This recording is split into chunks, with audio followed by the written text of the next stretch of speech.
In today's world, it can be really overwhelming when we see so much hurt and pain. There are humanitarian crises all over the world that are horrific, whether it's the Syrian crisis, the Rohingya refugee crisis in Myanmar, or the Central African Republic crisis. We get to the point where we feel bombarded by these stories of pain and suffering around the world, and we just want to help. We just want to do something, anything, to feel like we're making a difference. And more often than not, the easiest thing for us to do is simply to donate money. But let's be honest, donating money can be tough because we don't know if the money we are donating is actually making a difference. We can't tell if the money we are sending to a particular organization is going to actually be used to help people. What if there was a way for you to know exactly which organizations are doing the best work and the most efficient work and making the biggest impact so you know exactly where to give your money during times of crisis? Welcome to Business with Purpose. I'm your host, Molly Stillman of stillbeingmolly.com, and this show's all about bringing you the stories behind the brands, companies, and small businesses that are changing the world. Each week, I interview an entrepreneur, a CEO, nonprofit director, community leader, or just an amazing person who is trying to make a positive impact not only through their personal life, but also with their professional career. My goal is to show you that no matter what you do for a living, you can make an impact right where you are. My guest this week is Katherine Davies, the founder and CEO of igwah-soo, the world's first independent investigative platform that researches the nonprofits, charities, and organizations that are doing the best and most efficient work on the ground among the world's worst humanitarian crises. Igwah-soo does the work for you and helps you to know exactly how and where to donate money to make the biggest impact. This is such a great conversation, and you're going to learn so much. So without further ado, on to my conversation with Katherine. Hi, Katherine. Welcome to the show. Thank you, Molly. Thank you for this opportunity. I am looking forward to speaking with you so much. I have been following Iguacu and the work that you guys are doing for a few months now, and I am just blown away by what you guys are doing. And so I cannot wait for the listeners to just hear your story and hear all about the impact that you guys are having. And so I want to just dive right in. Is that okay? Absolutely. Thank you, Molly. So I am going to have you do what all of my guests do, and that is give us the Katherine 101. So tell us your story, where you're from, and kind of how you got to where you are today. Okay, well, let me try to can that in a quick summary. So I grew up in the subtropics in a middle-class family in Queensland, Australia. Big Catholic family. I was a middle child.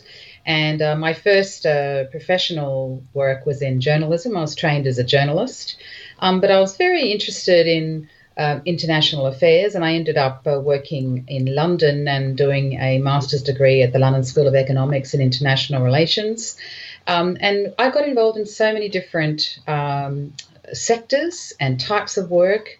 I was working in the international charity sector. I was working for a while for the Parliament of Australia and the Parliament in Westminster in London. As a researcher, I worked for a variety of different NGOs. I worked in banking and research with Goldman Sachs, and I worked in lots of different types of jobs, starting new networks, building websites. So It was a very varied role. I've been in London now nearly 30 years, and it would have been January 2014 that I was, at the time, I was actually writing a book. I stopped my career when I was raising children, and I did some part-time professional engagements and was for a little while studying a PhD and different things, but I really was very much a stay-at-home mum for a while. And I took the very privileged opportunity to have a go writing a novel. Oh, wow. And so that was hilarious. It's like, you think you're going for a walk up a few hills, and what you end up with is a very large range of mountains. Yes. And so I was in for a major shock. So when I started my second novel, I was I hit a kind of block, and it wasn't writer's block. It was really a sense that this is not what I should be doing right now. And it was very strong feeling that I had at the time. And I was walking a week later in Battersea Park in central London. And this is January 2014, and I was upset about the Syrian war, like so many people, and the terrible suffering of the Syrian people, and it seemed to be going on, and this was 2014, and I wanted to be able to do something, donate to a good charity. But of course, you go online and there's all these different charities, and you don't know which one, and you don't know which is effective. And I'm a researcher, and so I know a few tricks for doing very fast research online. But still, it was just, it's just such a huge and complex crisis, and trying to understand effectiveness. And I'm a professional researcher is very, very difficult. So I just thought to myself, I was walking in the park and I just thought, well, this is nuts. There's millions of people like me around the world whenever there's a major humanitarian crisis, and they all have the same desire. They want to be able to help. They're very busy. They're time poor. They often are involved in a lot of other charitable work closer to home. They've got elderly relatives, children, and all kinds of responsibilities, professional and personal, and nobody has the time to do the kind of research required to determine an effective charity in places like Syria and South Sudan. And I just thought, with the technology we have, with the savvy, with the interconnectedness of our world, we should be able to do better. And we should be able to create a platform, a service, a non-profit, robust service that honours and serves this global compassionate response to extreme suffering, so that whenever people see in the news where the needs are critical in the world, they can go to that platform and they can find out a genuinely effective charity to donate to. And I thought, this is crazy. It doesn't exist. And I had a look, and there was nothing like this, nothing to do with major humanitarian crises. Nobody was doing the kind of in-depth research required, certainly not for the public. And I just thought, well, this is something. And then I kind of it was amazing. I had this kind of rapid slideshow in my brain. It just went flick, flick, flick, flick, flick, flick, flick, and I just thought of all the different experiences I had professionally, and my education and exposure I had to issues around the world. And I just thought, oh dear, I think I'm meant to bring this into the world. It was like this, it really sort of, there were so many things I'd done which were directly relevant. And I had especially seen a lot of dysfunction in the charity sector, and I'd also seen dysfunction in the private sector, in the public sector, and in the media. So I was sort of really well placed to bring it into the world, or help bring it into the world in a way that avoids that dysfunction. Right. And really honours people's desire to help those in great need. So that's how it came about. I hope that's a brief enough story.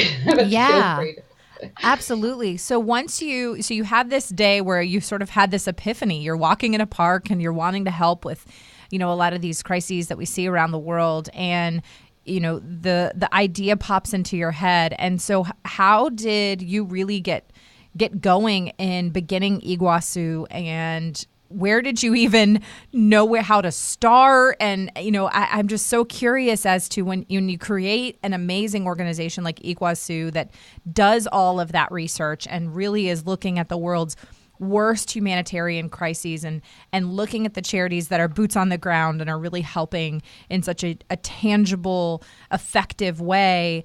How did you go about tackling? I mean, it's a bit of a monster. So how did you go about tackling that and beginning Iguacu and how it became what it is now?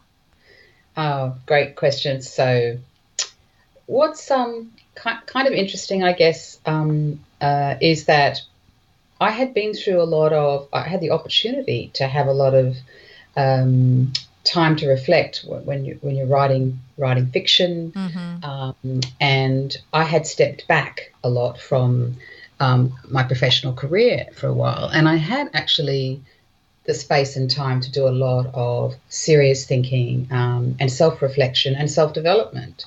And so when this idea came to me, I was really in a good place, first of all, to say that. I think that was quite key. And I realized that this idea, because I'm the sort of person who I get a lot of ideas, and but there was nothing like this one, and I knew it was an entirely different caliber of idea that had come to me, and I just thought, well, hold on a second, I need to step back, and this has to be seriously thought through. And London, like any major city, is just a massive field of distraction. Mm-hmm. And so I went to a place in the countryside of England, overlooking the River Dart, and I had a week-long retreat. And I was able to, I didn't have to worry about my usual responsibilities. I was able to park all of those. And I went there for 1 week and thought of nothing else but how to best bring this idea into the world. And it was really a very good decision. That was the first really good decision. Mm-hmm. And so a lot of the ideas as to how Iguacu works came to me in that week. And so one of the first things was, if you're going to determine effectiveness in a place like South Sudan, you have to go way beyond the documents that charities publish. Right. And you have to speak to the people best placed to know. So you have to build a big network of experts in that know South Sudan backwards and know the different humanitarian challenges and the different sectors that are the major challenges in that crisis, and that know the different actors on the ground and really understand who is genuinely effective. And so in order to build a really reliable network, you need a world-class researcher. And I had the benefit of training at the London School of Economics. I'd done a master's degree, and the first thing they taught me, and you had to learn it really fast or you would be humiliated, is how to judge the quality of a source. Yeah. And within a week of starting my master's, I had to nail that skill. And so I realised that this kind of training would produce a research team that would be able to build a reliable, extensive network in every crisis we decide to cover. Right. And so that was the starting point, was building a world-class research team and building a network of reliable experts for every crisis we cover at Iguacu. And now our network, and none of these people, the people in our network are totally amazing. If I can just speak a moment about them. Absolutely.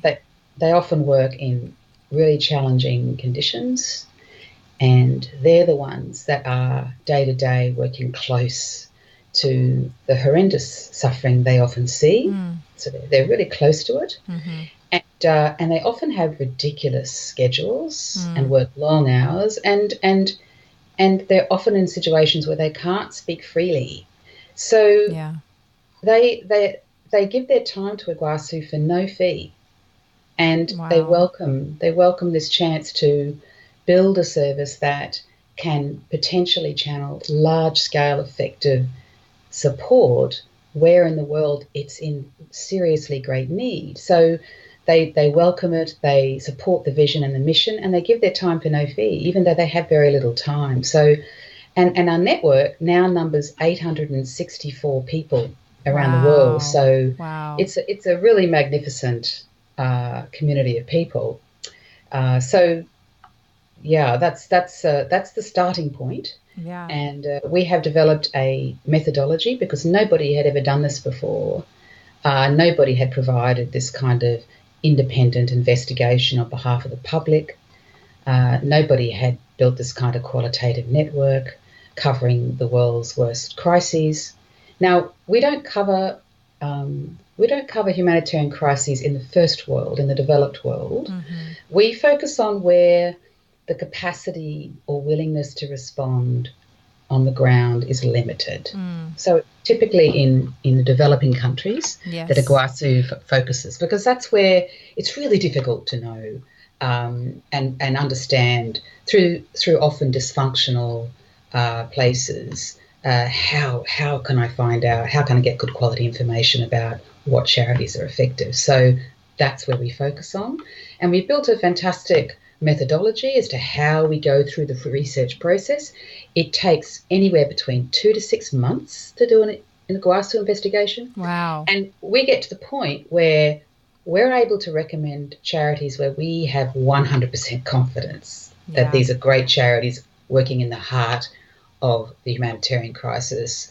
And it takes a long time to do that. And then the researchers who take the lead on each crisis continually monitor the crises and continually monitor the effectiveness of the charities that we recommend. So it's a 24/7, 365-day a year service, and it's just sort of sitting there ready to serve the public. Not one of our challenges is that we've been so focused on building the service, this massive network, this fantastic, robust place for the public to go. We haven't been able to invest a lot of time on letting the world know we exist. And of course, with all the noise that there is in modern life, it's very hard to reach audience. So this chance to speak with you and your audience today is gold dust to us, because our communications team numbers one person, the miraculous Carmen Ferguson. Oh, yes. So it's really great to be able to talk to you about it. Yes. So, I would like to just kind of talk a little bit about how you, and you kind of touched on this a little bit, about how you guys determine the types of crises that you really take the time to investigate. This is such there's, like you said, there's so much noise in a lot of areas. And, we are constantly bombarded with news of these things that are going on in the world, and some things get more attention than others. I remember, obviously we've been hearing all about the Syrian crisis. We've been hearing about things that are going on in Iraq and Afghanistan and South Sudan. But it was just a couple of months ago that I first learned about what's going on in Myanmar with the Rohingya refugees. And I remember, I like to think that I'm a pretty well-informed human being. I listen to a lot of podcasts. I read a lot of news. I try to stay up to date as best I can. And the first time I heard about it, I was in complete shock, because I was like, how have I not heard about this before? And, I heard some of these stories that just, they made me feel physically ill as I was listening to the things that are happening to these beautiful people and these families, and all the just horrific things. And, how, I guess I wanted you just to touch a little bit on how do you guys determine, go into these areas and learn about these crises, and how do you determine, okay, this is a crisis we are really going to wrap ourselves around and see how we can make a massive impact? What does that process look like? Great. Okay. So, the starting point of Iguacu is humanity, people's desire to give back, to be able to help where the needs are critical around the world. So often we'll find that people will start to feel established in their careers, they're less struggling with the bills, and they'll look around the world and think, oh my gosh, there's so many different crises. I wish I could help, and I want to help in some way. Yeah. So what Iguacu's starting point is that deep humanitarian impulse to reach out to people in great need around the world. Right. So where we started in 2014, and on October last year, in 2017, we launched our giving platform. So we're at this stage of Iguacu's development. What we focus on is where are the needs most critical in the world. Right. So, and there are humanitarian indexes online and ways you can measure the severity of need across different crises. So we focus on really the most severe crises. So the parts of the world where many people on the ground feel and we can understand why they feel it, but I think and I can explain why I think this, it's not true.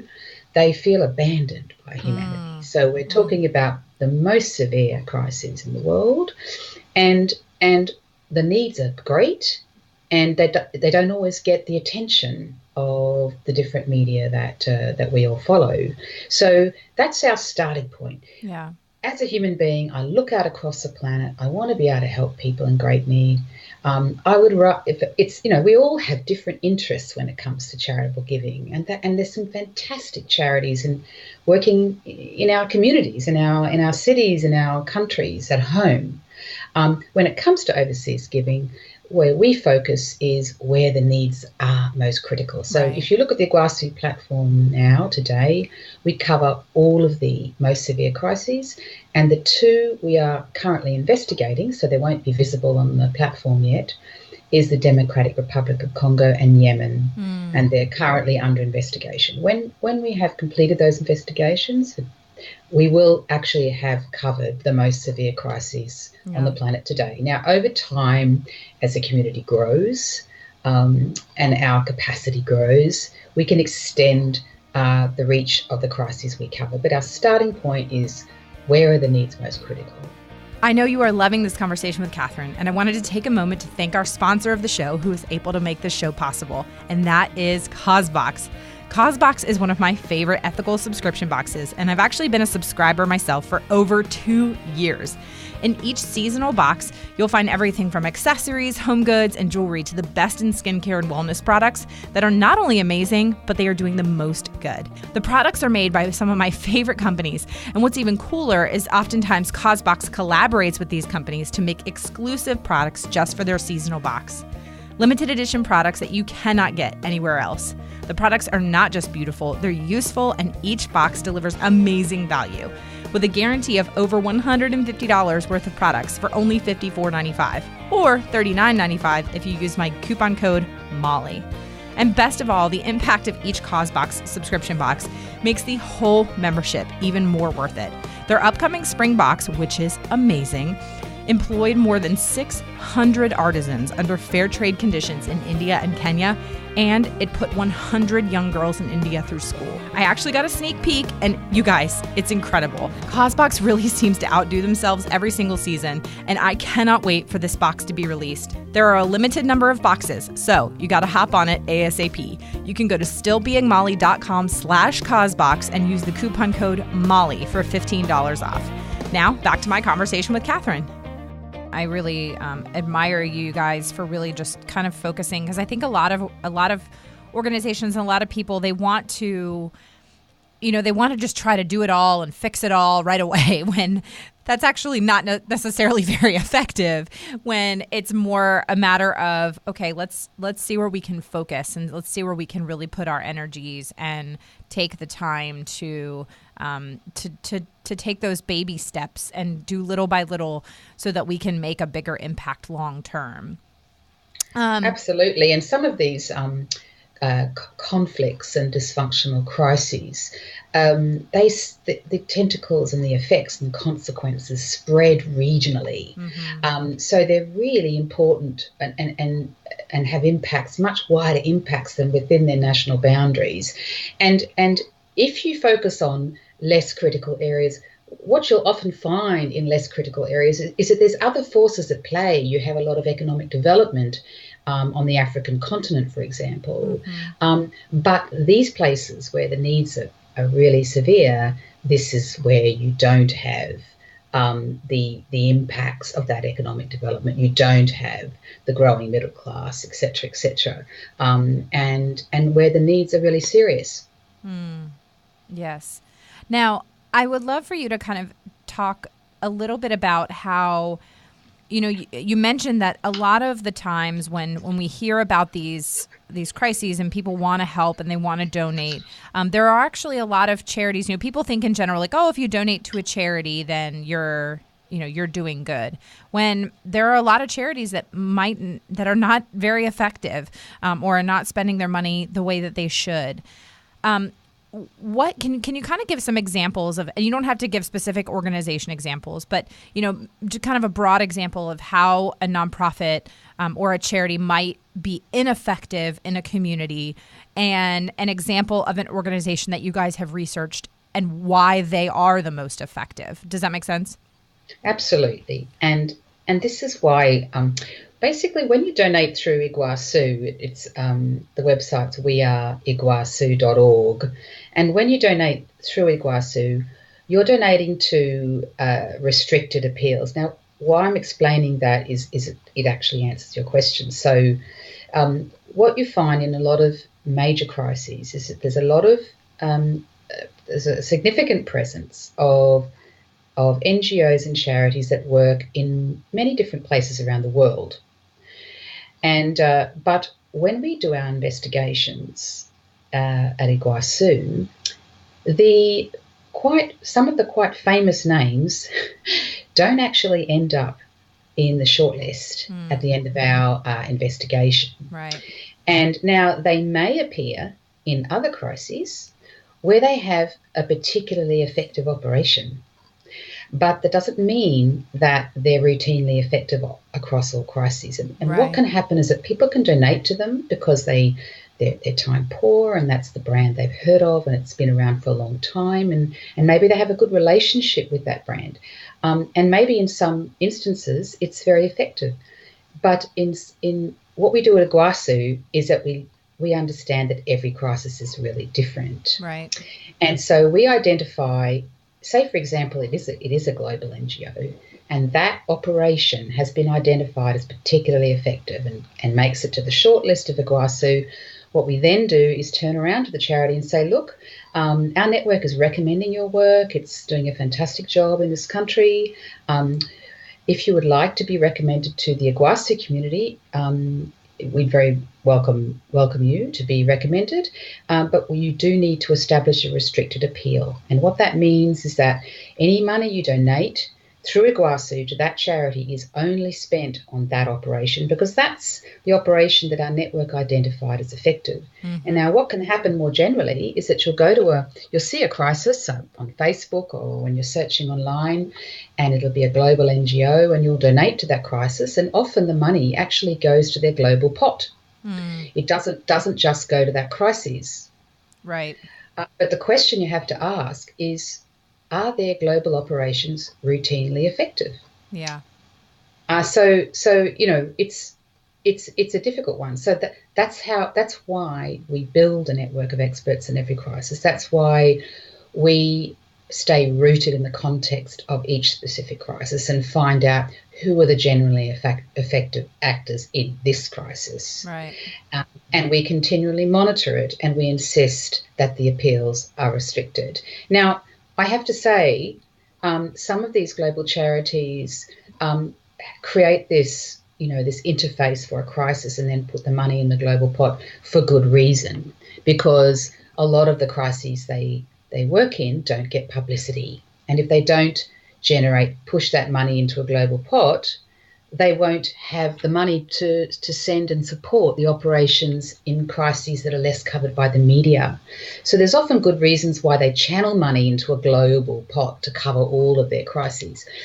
But at Iguacu, we must honour what the network is saying, and the network is saying in this crisis, this is the operation of this charity. Yeah. And therefore the money flowing through Iguacu from Iguacu donors must only be spent on that operation. And what we do is we cover the severe crises that are not getting the publicity of the media. So that is our contribution to that conundrum, is that we help raise awareness of the crises, say, in Central African Republic, where a lot of people in the world don't know where Central African Republic is, right. Let alone that there is there's 2 million people right now in Car that are hungry, and every second person in Car relies on humanitarian help to survive. Yeah. And it's a very dangerous place. But there are amazing charities working in Car right now in the front line of this dangerous context and reaching out to people in serious need and doing it effectively. And one of those charities is on weareiguah-soo.com, and it's called Triangle, and they are a magnificent charity doing an amazing job. So does that all add up? Does that all make sense? What Yes, I was explaining? absolutely. Does it answer your question? Absolutely. Now, Great. how on your end, what is the business model like for you guys? Because obviously you have to be able to do this work. And so do you guys take a percentage of the donations, or do you have independent donors that help to fund the work that you're doing? What exactly does that look like? Great question. So what happened at the start of Iguacu is that I basically bet the house because I had seen so much dysfunction in the charity sector, and I had seen what had happened when an idea is new and you're relying on external funding, and everyone and funders can have their agenda. And if you're and that's why a lot of distortions exist in the humanitarian sector. So when your organisation has not got legs, you haven't had the chance to establish what you're trying to do, addressing a frustration of the public in a particular need that's currently unmet, it can be swamped by the agendas and needs of the funders that you secure.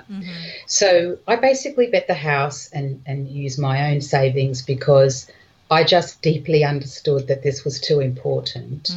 And then obviously that's not sustainable longer term.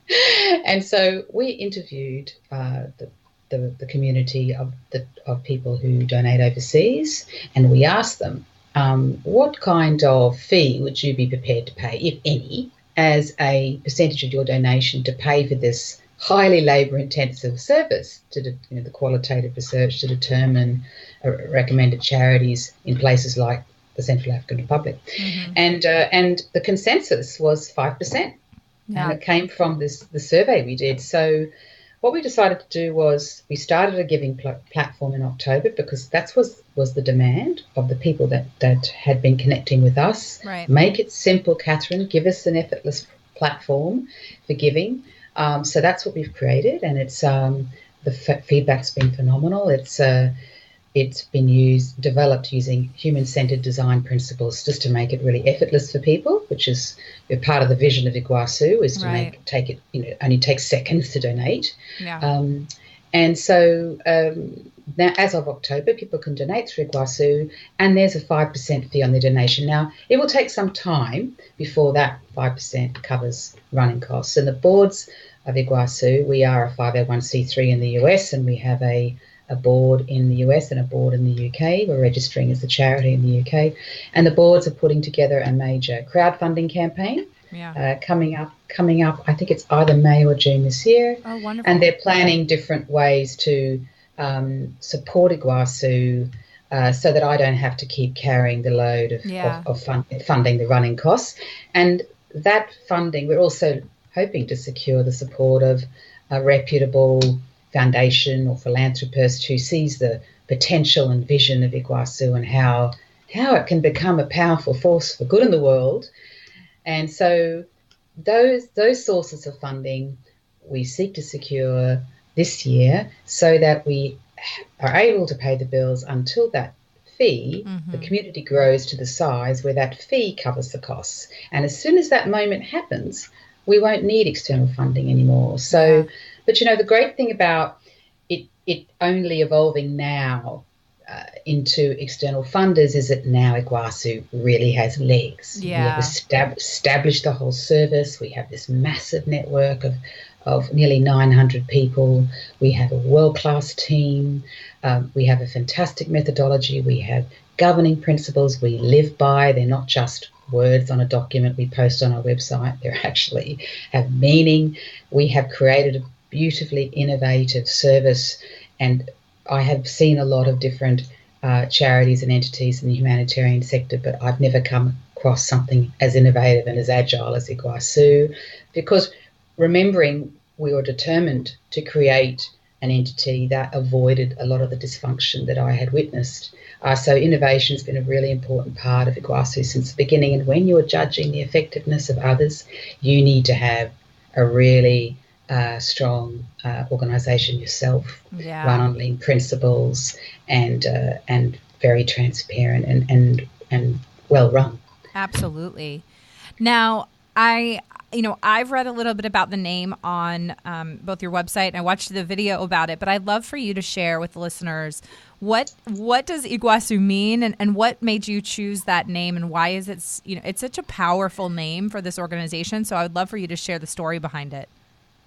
Thank you, Molly. Igwah-soo. Yes, it's a fun name. It is. It's fun to say. We now have a question. Do you Iguacu? Yeah. And that has the benefit of helping people understand how to pronounce it. So Iguacu is a word that means big water.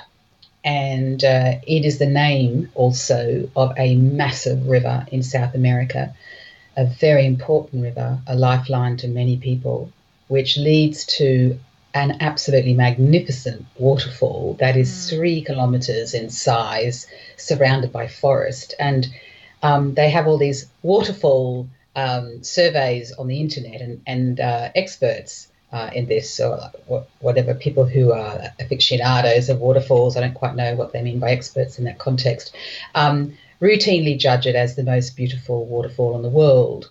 And so the idea of using that name is that it's a metaphor for the vision. If we liken one person's compassionate response to suffering as a drop of water, if we can channel large-scale, effective public support where the needs are critical around the world, we can create something as powerful and as beautiful as Iguacu. I love that. Thank you, Molly. Thank you. I love that. So I had the great privilege to visit Iguacu. It sounds amazing. Oh, it's just phenomenal. I flew over it when I was a young woman working for an international organisation. I saw it at 35,000 feet and I just thought, oh, what is that? That's a waterfall. It's massive. And I just thought, one day I'm going there. And I did actually get to go, and it was an incredible place. It's just anyone who's ever been there, you talk to them about it and their eyes glaze over. It has a very, for me, it was particularly powerful because when I went there, I had recently lost both of my parents and I was grieving. And when I got to be in the grounds around Iguacu when the public had left, and I was just sitting there opposite the waterfalls on my own down the side of this path, and I was just thinking about my parents, and it was just the most incredible experience because it was like there was this powerful, beautiful feeling that they were so immensely happy and they were together, and there was this big feeling of love, this sort of wonderful feeling of healing, and I felt so empowered just sitting there in front of this magisterial gift of nature. Wow. So that was for me a personal, beautiful, beautiful memory of that place. But every time I meet someone who has had the privilege to see Iguacu, they always talk about it in similar terms. Oh, it's definitely, it sounds like one of those places that you have to add to your bucket list and make sure you see. So. Oh, wow. That's amazing. So Katherine, what are, now that you guys have really kicked off this giving platform here at the end of 2017 and now we're in early 2018, what is your vision and what is your hope and your prayer and all of that for the future of Iguacu and, both kind of in the immediate future and, what is your long-term vision for it, in a few years or 5, 10, 15 years? Fantastic, Molly. So, the great thing that would happen right now is that people understand that there is this service and that whenever they are frustrated about donating overseas, they think of Iguacu and they wonder, what does Iguacu think? And it becomes the go-to platform, the trusted go-to platform when it comes to overseas giving. And so that when people feel that desire to help, when they see it in the news, rather than thinking, oh, there's nothing I can do, it's too complicated, I don't know where to start, I don't have any time, I don't know which charity to trust, instead of thinking that, they can think, well, actually, no. My friend told me about this place called Iguacu, and they go online, and instead of not acting, they act. And the wonderful thing about that is it feels so good. And there's something that happens to us when we don't act on that impulse to help. We can feel us sort of slightly diminished in some way. Right. But when you can actually act effectively, it's the opposite effect. So for me and the whole Iguacu community, our deep wish is that everyone hears about Iguacu, because in the great noise of modern life, when you have this entity that comes into the world, the challenge is for people to learn about it and to find the website We Are igwah-soo.org and to learn about it and to donate and to use it and to actually realise this is this fantastic service that's just sitting there waiting for them to be able to give effectively. Now, as for the longer term, well, if we just sit together, Molly, and think about what a massive force for good that is created when the public work together and donate effectively where the needs are critical around the world en masse, we were able to extend our recommendations, extend the crises we cover, and we're able to really start making a major impact en masse where there are major crises. And the expertise we have already is phenomenal. Like, if you were to ask any of the research team to come and talk to your group about a crisis that maybe your group is interested in, you'll be flabbergasted by the level of expertise our researchers have, because they do this day in, day out. So the expertise just gets broader and deeper and wider and greater in scope over time.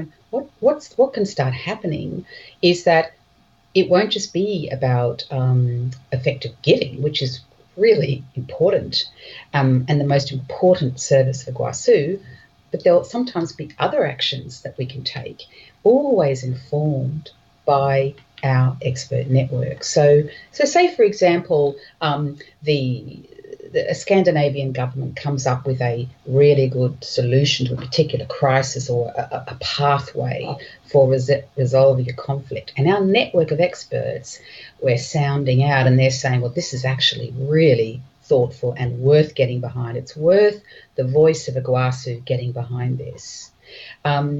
We can then announce to our community and with that impact of the size of the community and the kinds of people that often give overseas. It's definitely not the case in every case, but they're often, they're people that are typically well established in their careers. You have a lot of very thoughtful, influential people. Now, you just imagine this huge community and they throw their weight behind, and it may only take them a few seconds to share it on their social media or however they relate to their community. And suddenly you have this broadcast capacity of particular initiatives which are starting to look at the actual prevention and resolution of severe crises. So, I mean, that is longer term, but you can see there's so many ways in which Iguacu can evolve, but always rooted in this thoughtful approach, expert-led, and consulting with a very extensive network, really getting an understanding of what is the thoughtful way our community can best contribute. And so there's so many ways in which a growing community can extend its impact and become a powerful force for good in the world. And what a magnificent community to be a part of and to grow together. I mean, for us, it's just an incredible journey, and so that's the vision. Oh, Katherine, I love that so much. And Thank you, Molly. I'm so thankful for you and what you're doing, and really, like you said earlier, when you just thought, oh, there's this massive problem and I want to be able to do something about it. And you just decided to stand up and say that, okay, I'm going to be the person that's going to do something about it, instead of just kind of sitting back and wishing somebody else would. And so I admire the fact that you were able to just stand up and do something about it. And so I'm going to, for the listeners, I'm going to have Katherine's links and the links to Iguacu in the show notes. Like Katherine mentioned briefly, you can, if you have an organization that you would like to have someone come and speak about one of these humanitarian crises, you can actually request a speaker. And so there's information on Iguacu's website about how to do that. And so I will make sure to include all of the links in the show notes. Katherine, am I missing anything in that realm? Look, thank you so much. So with regards to the speaker, depending on where they are in the world, so I do travel a lot, but typically it's more likely to be a virtual setup that we can create.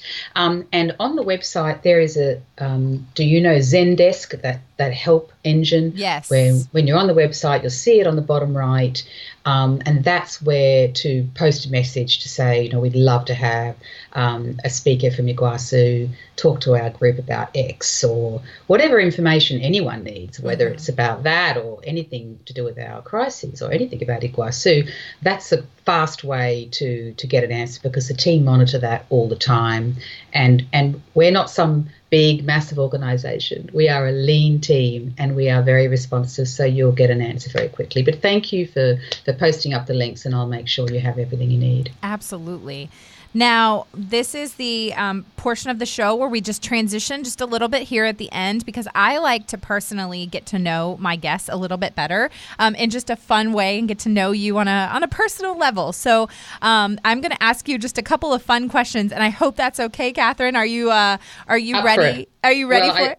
I don't get a lot of time for the popular telly and things like that. So I hope that I can give you satisfying answers. Over to you.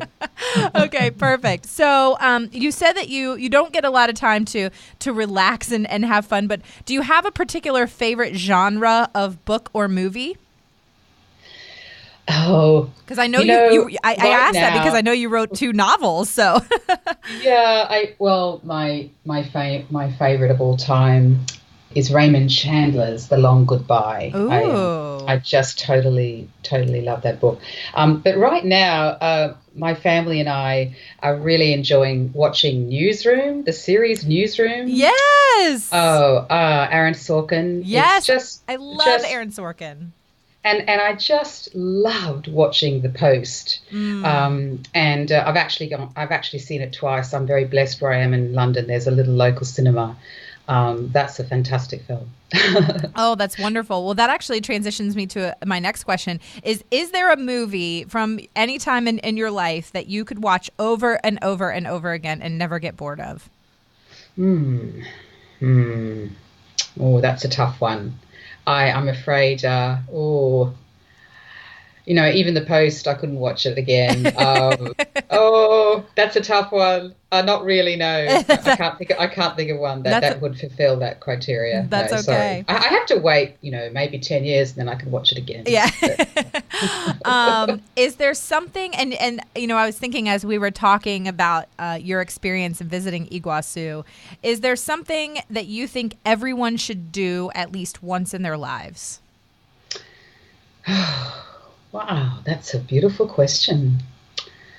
I think the first thing that comes to my mind, I did a very long walk back in 2016. Now, I don't recommend this to everybody. It was a 600-mile walk. It was part of a campaign for Syria called Message for Peace, and I was gathering messages of peace from the public and talking to the public about the Syrian crisis, and walked from London to Geneva and met with the head of the peace talks there and handed him everyone's messages. So it was particular to my work, but the chance to have a long walk, I would recommend to everybody to have the chance to just get up and walk out the door and have a long walk, and not clearly somewhere safe.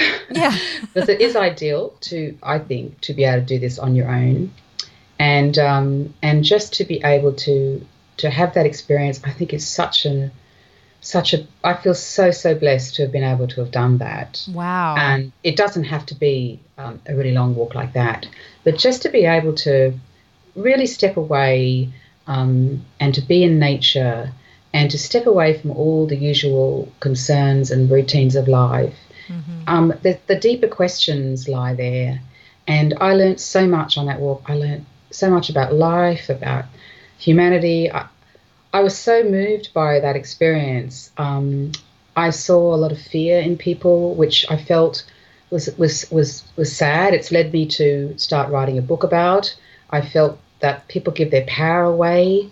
It was a really a kind of miraculous experience. What I learned doing that walk, and I learned a lot of things about, when I went back to Iguacu, things that needed to be done to make it even better than it was, and just so many insights.